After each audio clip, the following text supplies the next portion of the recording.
Hi, I feel like May Mobley from that introduction. Thank you. I is good, I is smart. He was I only have one southern accent and it's South English. So the purpose of talking to you guys and getting this esteemed panel together is to talk about all the things that, frankly, a lot of people aren't talking about because they're a little bit controversial in some cases and legal issues that surround them and so on and so forth. So I'd be very pleased to hear we've got a couple of lawyers on this panel. We've got a space rocket ship engineer and others. So let me introduce you very quickly to the guys. Sitting next to me here is Dave Morgan, professional panelist, but also serial entrepreneur. He, according to his bio, has sold more than $1 billion worth of companies, Dave, so if you could have worn a suit for this, you could probably afford it. He is a lawyer. He is a lawyer. And he's here to fix the TV advertising industry, and I think that's a wonderful thing. Next to him is Gary Reisman. Gary, the actual brief, he's a researcher entrepreneur, would be my best description. Basically building some really sophisticated targeting and trying to put core media measurements in place in this world that we're living in that is confusing the hell out of everybody. And I think that is something that is critically important as we move forward. Next to him is Jay Sears, who isn't a lawyer, but he has just gone IPO public on the stock exchange, so many congratulations on that. That was just the other day. And the ambition of the company is to be the NASDAQ of media, which I think, again, is an interesting idea about buying and selling. Next to him is Adam Solomon, who is our aerospace engineer and another lawyer. But he works for Time Magazine. No, he doesn't. He works for Time, which is all about bringing his job is really to bring 21st century media to, I don't know if I'd call it old media, but certainly a more traditional media space. And finally, the smartest of us all, the Ivy Leaguer in the room, is Lauren Weiner. She's not a lawyer, but she is involved with Tremor Media. I think this is really fascinating. Our advanced analytics and measurement to get the why, when, and where viewers engage with video ads. So that is your panel. Let's start with why we're here. And I think it's important that you guys get the chance to kind of, in a very short period of time, no sales, no advertising, no promotions allowed. This marketplace is changing quicker in the last 3 years than it changed in the last 30. They told me not. Those changes, we're seeing issues around privacy, we're seeing issues around measurement, we're seeing issues around some legal issues, et cetera, et cetera. Tell me what you're doing in your space, Dave, to start with, and we will go down the panel and I'll mix it up a wee bit to take on board what's going on in this marketplace and what's Simon Media doing. And you have a very short period of time to do it. So, simply, it's bringing it the kind of accountability we've gotten used to in the digital world to television advertising and using massive amounts of data to understand not just how television advertising campaigns work in aggregate, but to understand how every single spot in television works. Mm-hmm. And I think that will, over time, I think all of media is in an era of accountability, and what we're focused on is how can you figure out the actual real value and price of every single spot in TV, yep. And then how can you repackage it in ways to better serve the needs of agencies and advertisers. Cool. The researcher in the room, the bright spark. Well, used to be research, we're really morphing into a media company because I know we're going to talk a lot about technology and associate with that, but we're really about the consumer.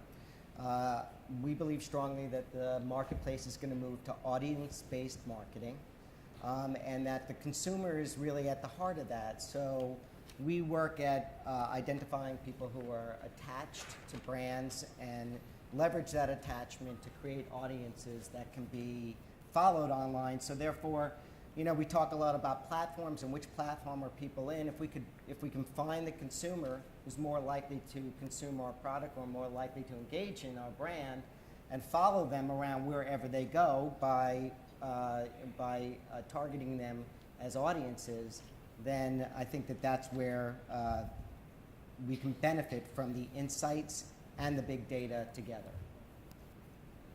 Okay, great. So the mission of the Rubicon project is to automate the buying and selling of advertising. So you have 500 media owners around the world connecting through automation with over 100,000 advertiser brands. Now, I think there are two interesting things to talk about. One is most people know the business of automation and programmatic from where it emanated and where all the innovation happened, which was basically the bottom of the market, the auction market. But what you've seen the last 2 or 3 years is that layer of automation has now enveloped direct buying and direct selling. So that's an important thing for everybody in this room to understand.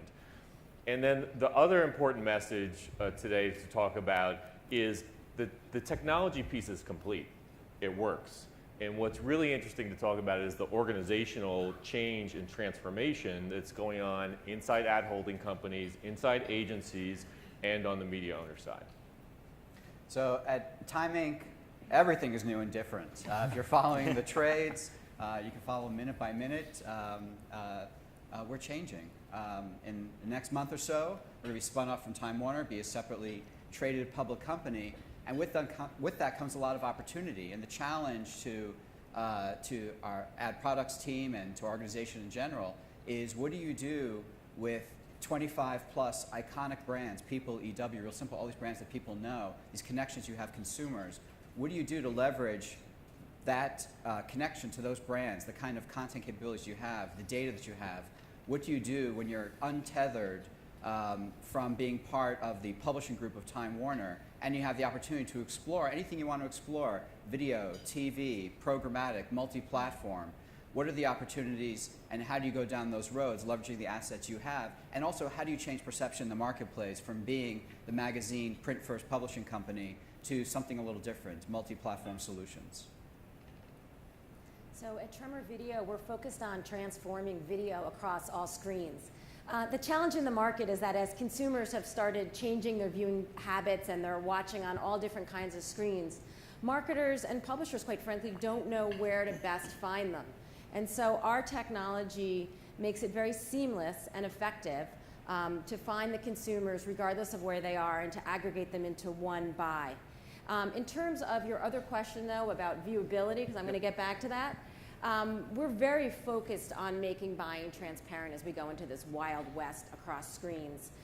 Video Hub, our proprietary technology, has been MRC certified for its measurement, and on every buy, whether it's direct or through our technology, we provide a metric to show that the ad was fully seen. And when we say fully seen at Tremor, we don't mean 1 second, the digital metric, or 2 seconds, which is the metric under play for video. We mean completely fully ad. And we believe so much that it's incredibly important to make sure ads are seen, that we also have buying models where we'll only charge when an ad is fully seen. Okay, fantastic. Well, let's start with the big elephant in the room, programmatic.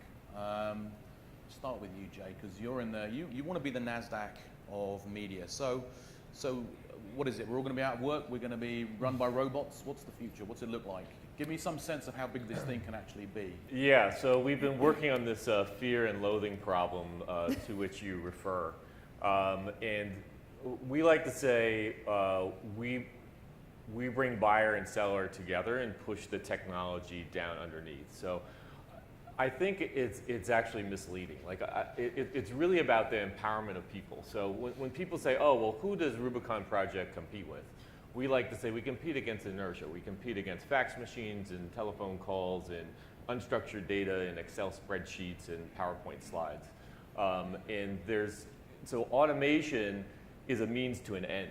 And the question is kind of what is that end? And I think the end is, it can be a couple things depending on where you sit, but from the advertiser, from the agency side, it's really about focusing on content creation, focusing on the deeper relationships with the media owners. Another piece that I think a lot of people don't talk about is the benefits of automation, and we can get into it if you want, are directly aligned with the shifting agency compensation models and the shift from FTE and percent of spend to pay for performance and alignment of your KPIs with your advertiser. Okay, so maybe it was my accent.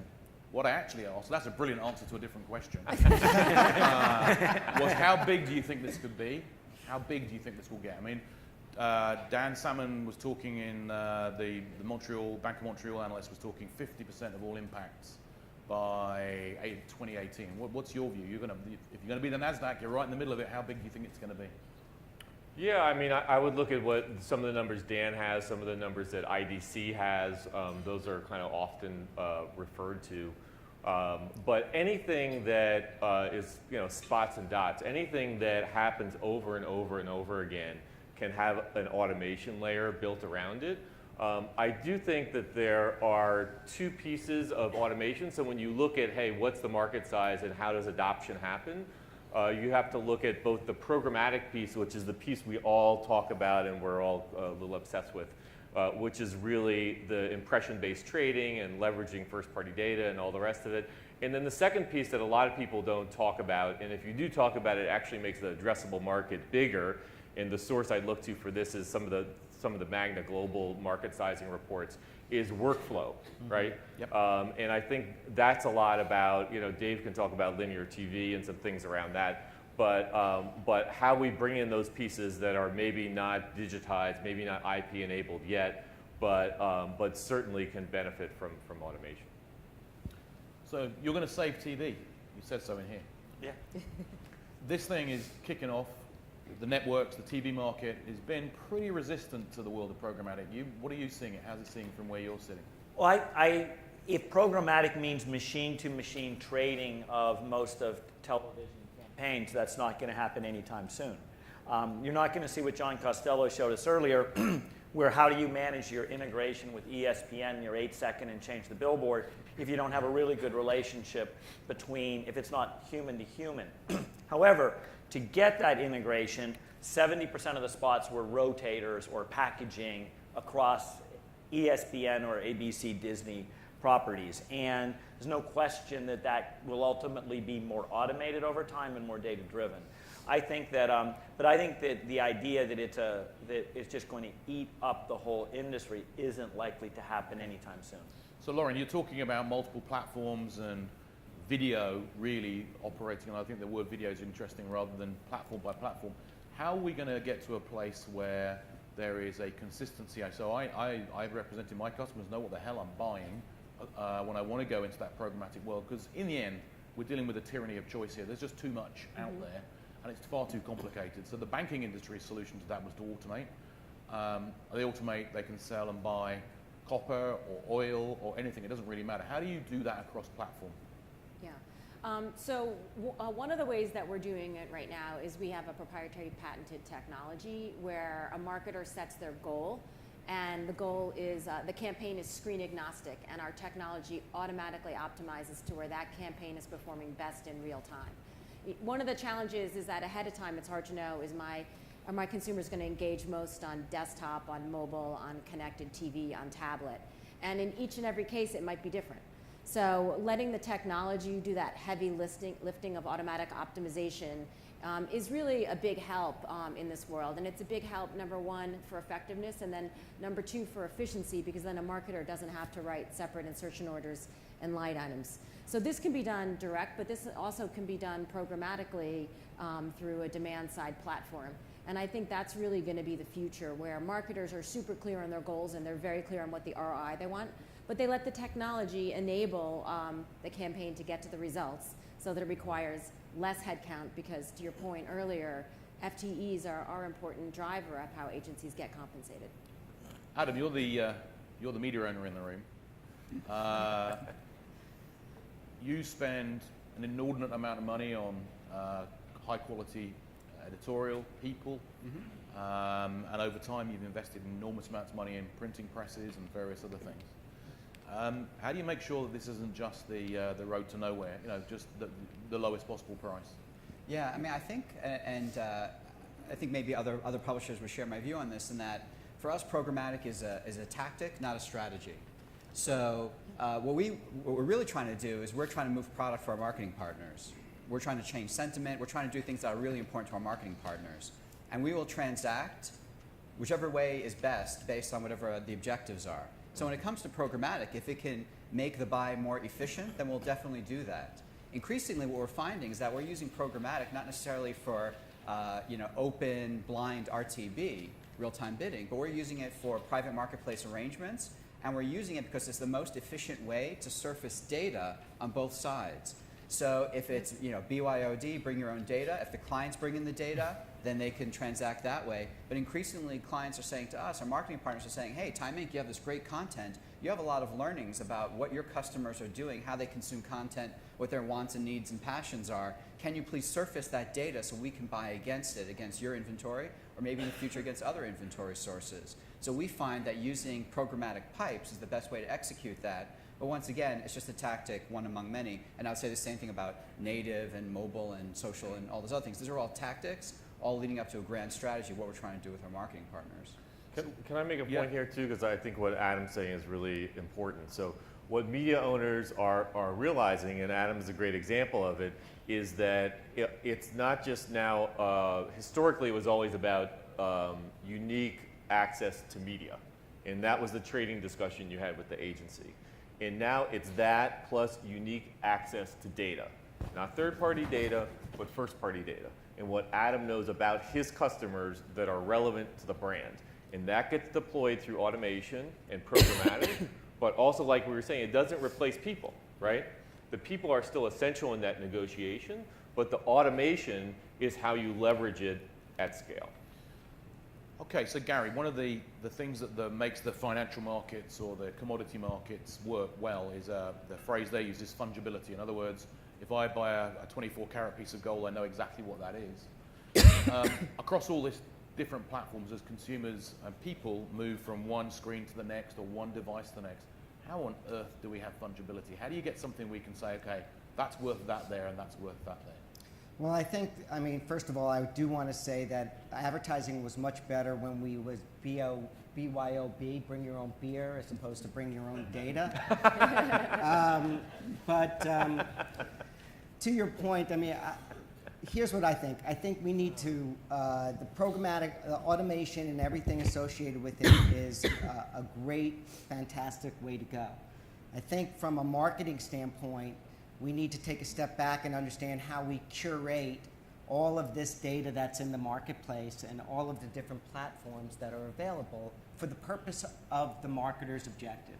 So I think from fungibility, the first thing we need to understand is, what am I trying to do as a marketer? So am I looking to influence my most loyal customers? Am I looking to gain share from a conquest group or expand my brand in another way? So if I understand my objectives that way, and if I can organize my audiences around that, then I can use the automation, thank you, to execute against that. So I could take advantage of that, leverage the technology to achieve the business marketing objectives. And I just think that when you talk about fungibility, the question is not what's more efficient always, although we do want efficiency in the process, but the question is what is driving my business goals, and therefore I think we got to start front end and then wrap in back end and then do the infinite loop as we have always done in marketing. Okay, we're gonna see how the lawyers get on in the room. Transparency. ANA. Last week, there was a big piece about it. It's on the agenda at the ANA Finance Conference. Clearly, everyone's mind. What's your take on it? I mean, you're going to be the centerpiece of it. Yeah. So the interesting thing is, and this really started with real-time bidding. So even before we got the last 2 or 3 years to the direct order automation, even in the auction, here's the thing. You can now track the chain of custody on an impression level from advertiser to agency, trading desk, what piece of technology it enters a platform like ours on, what media owners it hits, and at what type of price point. And there are levers for all that, right? So the transparency is available there today. So if you want it, it's there. I still think we're kind of living out the days of fear and loathing from ad networks and kind of black boxes. And I should say too, there are also different types of businesses. We have hundreds of businesses that operate on top of our marketplace. And some of those businesses are transparent and some are not. And you just have to decide as the end customer, like, what are you happy with? What do you want? Do you just want to pay someone for a business result and you don't care how you get it? Or do you want to be that have your own Bloomberg terminal and do that trading and be transparent? And this discussion around transparency goes both for ad networks, DSPs, and it also goes with the holding companies and the agencies too. But from, So I think the big issue, I don't really think it's about transparency, I think it's about trust. And so I think one of the problems that we've had in the digital world, You were a lawyer, aren't you? it's been a long time. It's been a long time. I couldn't resist, that was too easy. Yeah, but if you think about it, I mean, Reno Scanzoni has been buying media from Linda Yaccarino since she was probably since she came out of college, and she's very young, but that's been a while. I mean, certainly well before the web existed, and there is a level of trust and an Keep understanding. digging, mate. Just keep digging. I know. I went to college with her. She's Okay, you're right. younger. So, but there's a level of trust there. That things can happen with phone calls and faxes because you actually know who they're from and what's happened. Yeah. And if there's a problem on Sunday, it's fixed within an hour on Monday. And that's why you don't have to worry about chain of custody. You also don't have to worry about it. You don't want transparency into actually how much was paid for Sunday night football because it doesn't matter if they deliver a great audience to you. And I think that's one of the things people want to talk about, the de-siloization of media. Well, it's not going to de-silo if one part has enormous trust issues because they don't know who they're dealing with or where it came from, and you've got another group that's very small and very tightly integrated and has been working together for decades that delivers great value, and they have a lot of trust. but also from a trust and transparency perspective, I think you also have to, just as important is the other side of the equation, which is the consumer, and the relationship that the consumer has with certain properties, whether it's apps or web properties or whatever they're interacting with, and what's going on there, because it's the consumer's data, and based on regulation or norms in the industry, the consumer is going to have some level of control, whether they turn off their cookies, whether they volunteer information. And in that environment, that's why I love sitting at Time Inc. as the owner of big brands that people trust, because we can ask things of consumers that other brands cannot. And so if we ask the consumer, hey, as part of the quid pro quo, can we have this information about you, and we'll give you this content and these services, and we're going to use your information for these purposes with our marketing partners and our technology partners, we have that kind of we can have that kind of conversation with the consumer. So I think as there's more accountability side to side, and as consumers are in greater control of their data and information, having well trusted and recognized brands is an advantage in the marketplace. Okay, I'm going to change pace. We've got about 7 minutes or so left. One of the panelists earlier said 24% of viewing or attention and about 2-3% of spend mobile. Yeah. What's holding it back? Is it agencies? Is it the marketplace? Is it advertisers? What? Yeah, I mean, I'd where's say that going? one of the things holding back mobile is the historical DR focus of mobile. A lot of the early mobile platforms and agencies were focused on buying games and in-apps and on metrics like CPI, cost per install. So DR is only one part of the world. That's where the early part of the internet came from.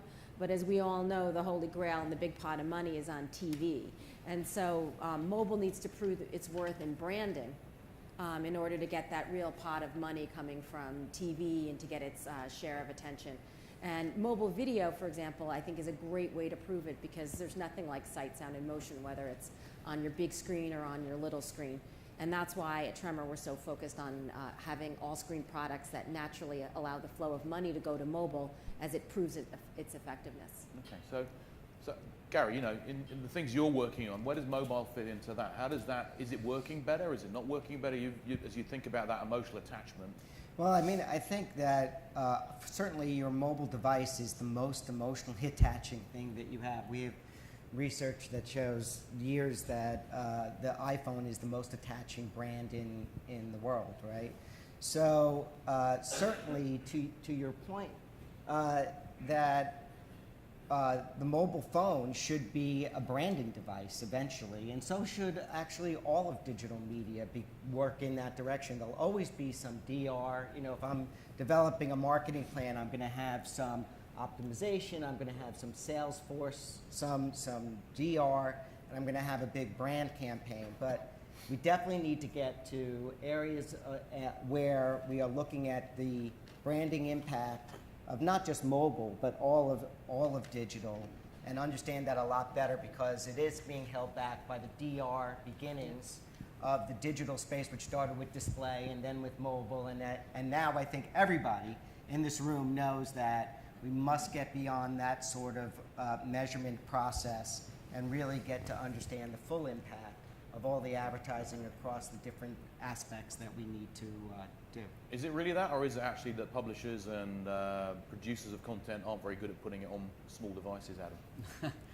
I hope we're good at putting content on small devices and being responsive so that it's device independent. I think the big challenge, and we see about 50 million uniques a month in the US in mobile, and actually we're about to see crossover between mobile and desktop. And I think the real challenge there is, are the ad experiences on mobile authentic and consistent with what the consumer expects, what they're using mobile for? So most of our 50 million in mobile are mobile web. And how do people work mobile web? It's flick, flick, flick, right? It's never-ending streams of content, which is fantastic. It's all a stream, very similar to how they work social on mobile.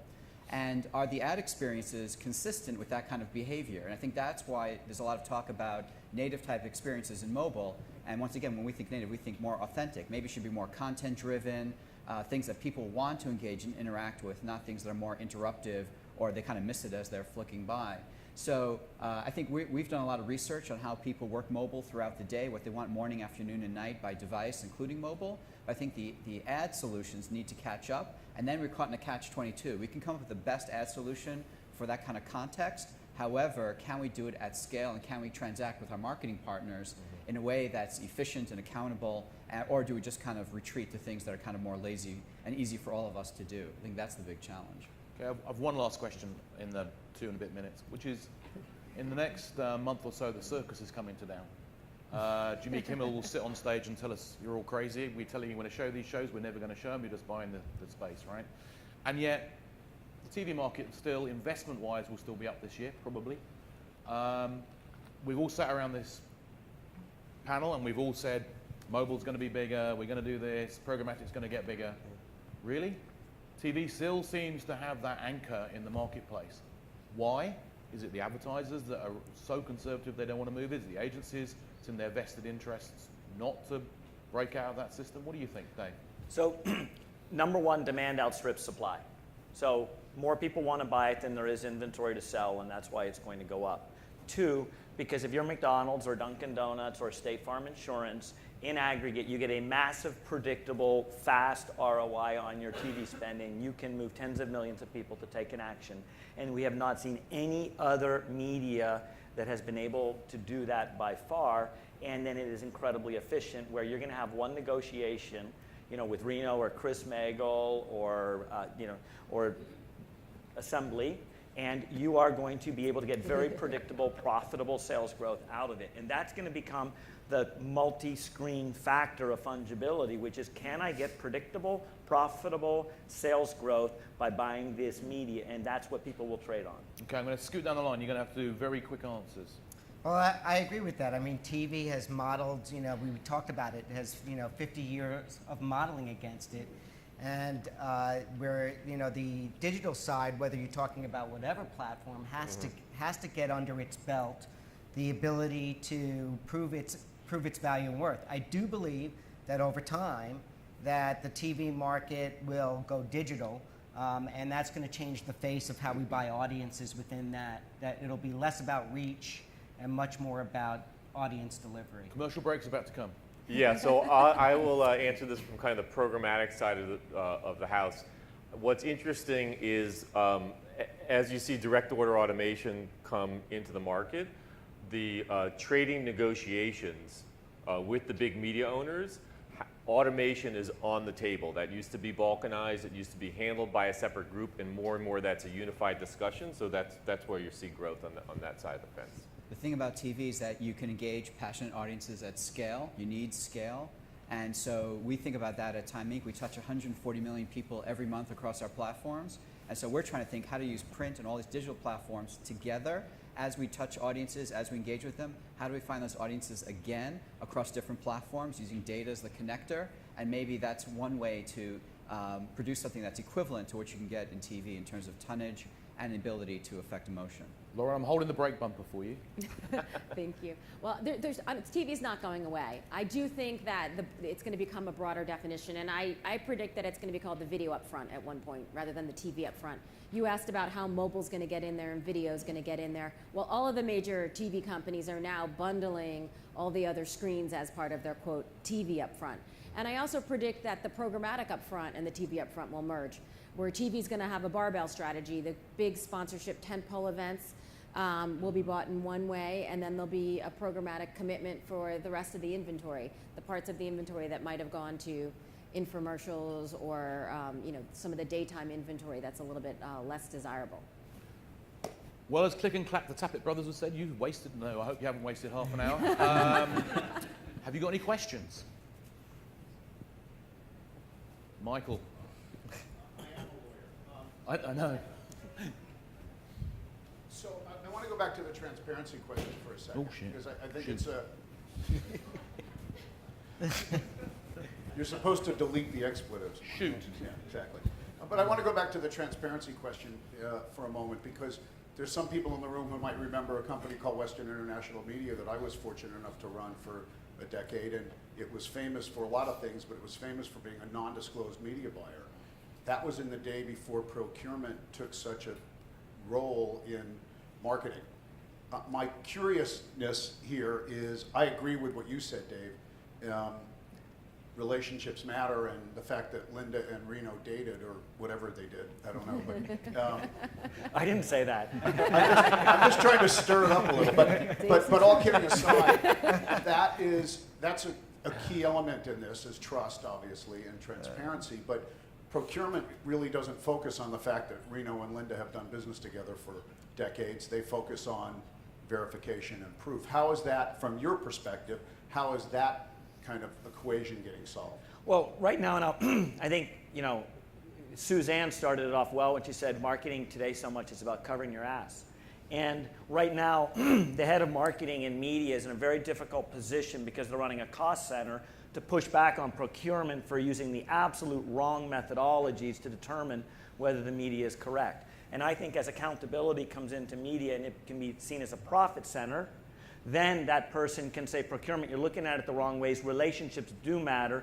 Trust is going to matter because I've got 14 promotions I got to run this year against my brand, and I need to know I'm going to get exactly the media weight and the result. And right now, today, most of them can't say that because they're seen as moving a commodity that cannot be connected to profitability. And that's the cost center to profit center shift. I have a question. Over here. Sounds like you're coming from over there. Look at that. It's the voice of the God. So the title of this panel is Changing Paradigms in Media Investment. And one big side of that investment is what goes on at the agency. And so what I'm wondering is, from your seats, what have you seen in terms of changes on the agency side that are addressing the changing paradigms in investment? One of the huge changes I've seen is that a lot of the agencies are no longer organized by a print, digital, TV, mobile silo. Or even worse, your mobile agency over there and your digital agency over there. They're merging, and so a lot of the agencies, everybody has to be, used to be a triathlete. I don't even know what's a word for four athlete. But everybody's trained in all the different disciplines. And that's true from both a planning standpoint and then a buying standpoint. And if they need specialists on top of that, they're just specialists. They're not completely separate departments. And that's made it so much easier, both back in my life at Meredith when I was looking to partner with agencies and brands on cross-platform, and then also at Tremor when you're looking to get video to go off screens. It's much easier to have that conversation when the same person is in charge of all those different mediums, and they're thinking about the medium as a tactic and the strategy as what's my client's goal and how am I going to express it with great creative. I give you a little bit on that. I think the design of planning and buying inside the holding company is changing, and it depends on which one you're looking at. But I think the two corners of the boxing ring on this are IPG in one quarter and media brands and their commitment to automate 50% of all media by end of next year, and what they call kind of a hub and spoke model. They talk a lot about transparency And then the other corner of that ring is WPP and Group M and what they're doing with Xaxis, which is a massive audience buying company that they've created under a non-disclosed model. And again, like both work, and everybody else kind of falls somewhere in between. It just depends, what customers go where. What do you want when you grow up? I'm seeing two things. I'm seeing the collapse of video, TV, video under one house. So whether it's TV, online video, mobile video, doesn't matter, one investment person. I'm also seeing a shift towards the power of the buyer as opposed to the power of the planner. And I think what's happening, though, over time is they need to merge a lot closer, much like print buying always was. The planner bought. And I think that that's sort of happening a little bit more. I'll be a little contrarian and say there has been a massive movement in the rhetoric around what's happening, and the reality hasn't moved anywhere near that. And so, I'm hopeful because at least maybe the rhetoric is going to lead future action, and it's testing things. But we work in this business. We know the truth. What's being said out there is not consistent with what's still being done out there. Well, we're over time. Thank you very much. Please give it up for your panel. They were great. Thank you, guys.